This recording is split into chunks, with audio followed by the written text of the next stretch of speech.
everyone, welcome back to Mad About Cards and Crafts. Today I am sharing a Slimline card featuring products from Lawn Fawn as well as the new Kitsch Flamingo Distress ink.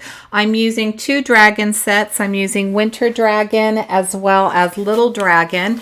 These are Fab Flowers, Unicorn Picnic. I'll be using the largest of the Slimline dies in this large Slimline with slider set. Several of the Lawn Fawn inks, Kitsch Flamingo in Embossing Glaze and Distress ink, as well as Spun Sugar Distress Oxide. I have stamped onto Copic friendly Express It paper using Gina K Designs Amalgam Whisper ink. I'm going to be doing some no-line coloring. As you saw, I did flash on the screen.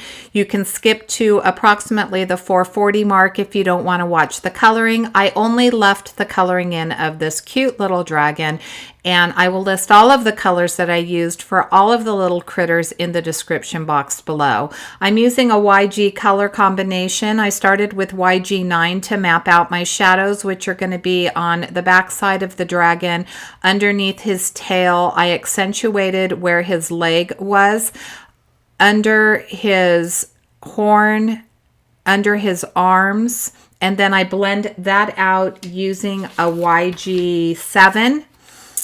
Once I blend that out, I'll have a lot of white space, and I'll fill in that white space using a YG5.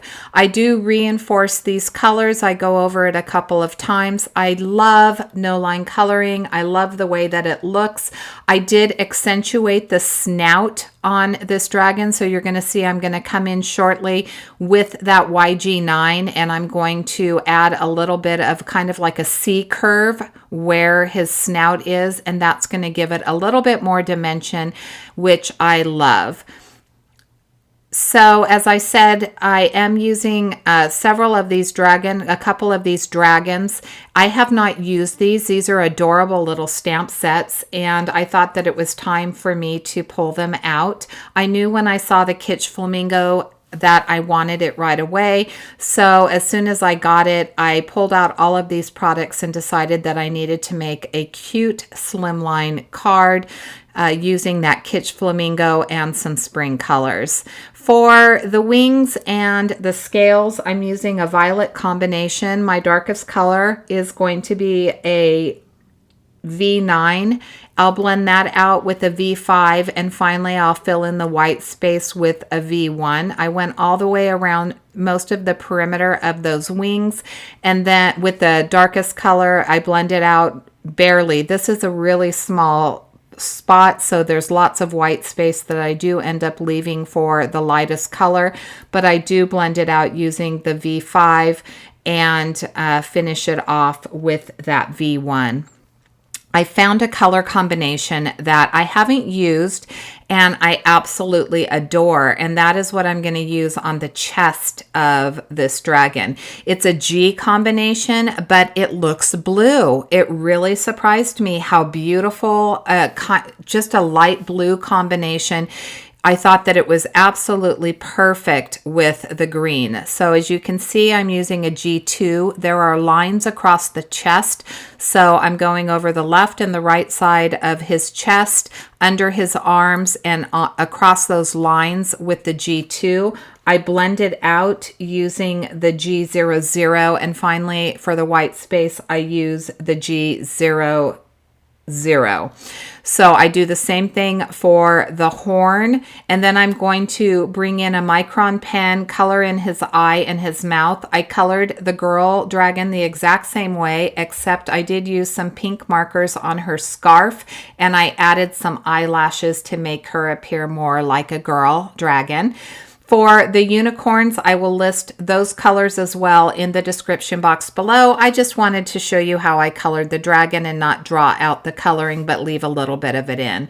This is a Tim Holtz stencil, and I don't know the name of it. I will link it in the description box below. I'm using my Kitsch Flamingo ink and an Amazon blending tool.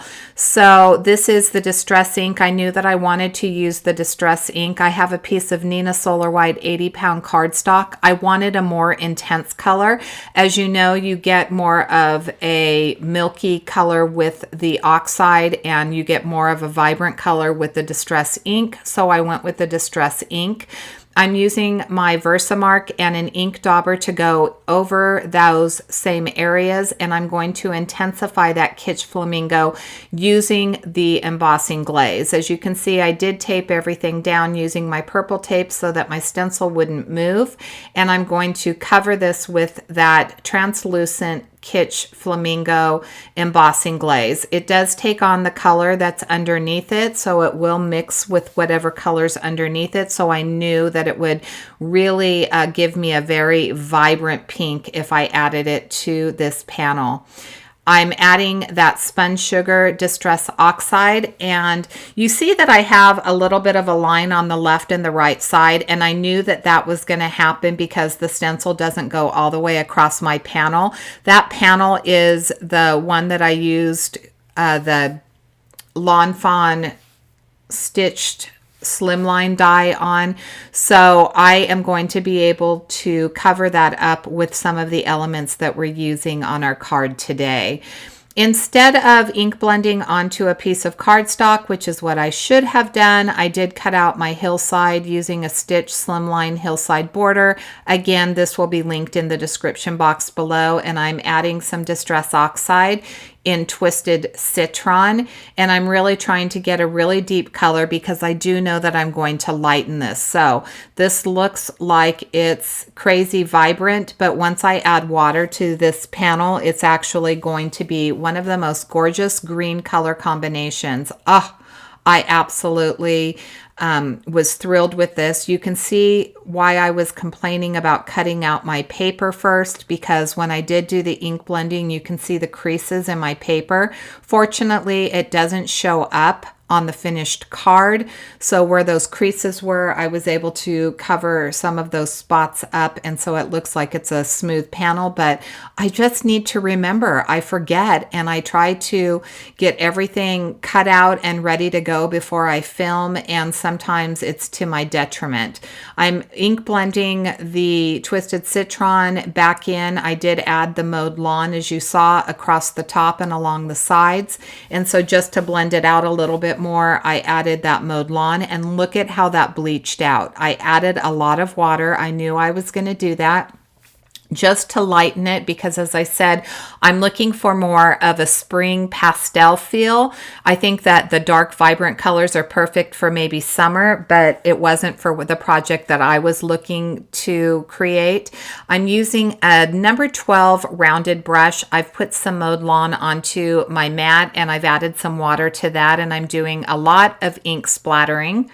That's just going to add a little bit more texture back into this. And then I'm going to paint the top portion of this grassy border with that Mowed Lawn. I'm going to add a little bit more of it in, and it's really just going to smooth everything out and add even more dimension to that piece. Here we are back with the card panel. I do need to do some splattering on this, and I'm adding that Kitsch Flamingo and some water and doing the same thing, just tapping my brush all over it to get those little spots onto my panel. I didn't use any water directly onto the panel. I didn't spray water on it. I'm just using the ink for splattering, but I did want to intensify in between my rays. So I took the Kitsch Flamingo and I'm painting it on using that brush. You notice I'm not going all the way to the top.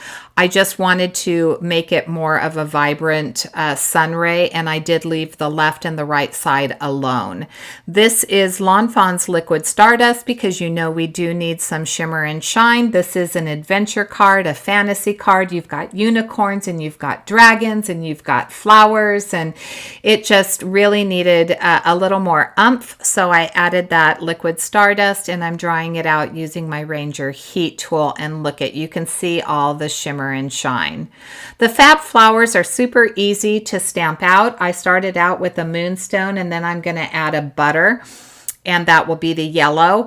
It's easy to line up the second layer. It's a 2-layer stamp. So the second layer on the blue is going to be fish tank. And then I'm going to add the sunflower to the yellow. I'll bring in my largest flower and I'm going to add fresh lavender. And my second layer is going to be grape jelly. For the pinks that I don't show me stamping, I used ballet slippers and plastic flamingo. So all of the inks, all of the Copics, everything will be listed, as I said, in the description box below if you're interested in any of the products. To save time, I lined up my sentiment, and the sentiment comes from the Little Dragon stamp set. It says, "May your day be filled with adventure." It does come in 3 separate pieces, so I lined them up a little bit wonky and I stamped them out using plastic flamingo. And then I'm going to glue my grass directly down to the panel. I'll lay all of my pieces out now. So I'm starting with those clouds. The clouds were on my desk. They were already cut out. I don't know what set they came from, but I decided that I was going to use them since they were in front of me. I glued 2 of them on the left and the right side directly down to my card panel, which is 8 1/4 by 3 1/4. And I added some foam adhesive to the back of the center cloud. And now I'm adding foam adhesive to the back of my dragons. Isn't she cute? Look at her little eyelashes and her pink scarf. I'm going to put my unicorns down where I think I want them. I did stamp out those little stems. They're part of the Fab Flower stamp set. I used several different colors for that. I used the celery stick, which is a lighter green, fresh green grass or fresh cut grass, and then jalapeno. So there's a little bit of variety in those stems. I'm adding some foam tape to the back of the flowers. So the stems are going to be glued directly to my card panel. 3 of them are going to be tucked in behind the grass, which is where I tucked in those florals, the large florals. I wanted to use them. I wanted more flowers on the card. As you can see, they're on the larger side, so I thought that it would be perfect to tuck them in behind the grass. And then I added some foam tape to the back of my unicorns as well. So I have, as I said, 3 of the stems behind the grass and 3 in the front, and then I'll place my 2 unicorns on as well. Here, these, as I said, are popped up using some foam dots. And the teal color, the aqua color, is going to be Minty Fresh is the lightest, and the darkest color is Merman. So those are the 2 colors that I used on those teal flowers. And now it's all starting to come together, and I love all this sparkle. I will cut down a purple piece of paper tray ink paper to 8 1/2 by 3 1/2, and then I am going to create a card base using Nina Solar White 110 pound cardstock. I cut my cardstock down to 9 by 8. On the 8-inch side, I did score it at 4 inches, so my finished card is going to be 4 by 9, which will fit into a number 10 envelope. Here's where I'm adding that foam tape to the back of my unicorns, and then I'm going to place them down onto my little scene. And this little spring scene makes me so happy.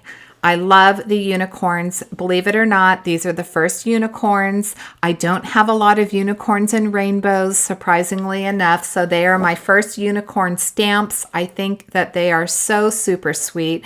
I bought them when they came out, and I just haven't had a chance to use them, so now was the perfect time. Here I'm gluing that glue panel down directly using my art glitter glue, and then I'm going to glue that base down to my 4 by 9 top folding card. We're going to add a little more sparkle because of course we have unicorns and dragons. So I'm going to use my Stardust stickles to add a little bit more glitter to the horns and to the wings. And that is going to be my card for today. So I hope you enjoyed this card. If you do, please make sure that you give it a thumbs up. Subscribe if you haven't subscribed. I'll show you a quick look at my finished card. Thanks so much for watching today. Have a fantastic day.